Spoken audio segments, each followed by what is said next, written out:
plutôt que les envier, on n'a qu'à se mettre au travail et faire en sorte que nos méthodologies d'entraînement soient bonnes, bien parler les langues. Parce que moi-même, je me suis formé au Portugal.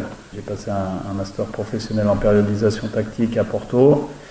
Et vous imaginez bien, si je me suis engagé dans ce processus, c'est que je donne beaucoup de crédit à ce qu'ils font et je reconnais leur travail depuis de nombreuses années.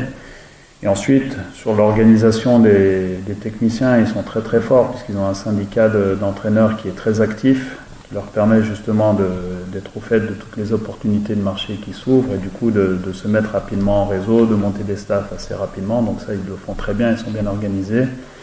Mais la chose aussi, au-delà de ces aspects réseau et au-delà des méthodologies d'entraînement pour lesquelles ils sont très très forts, c'est dans la maîtrise des langues.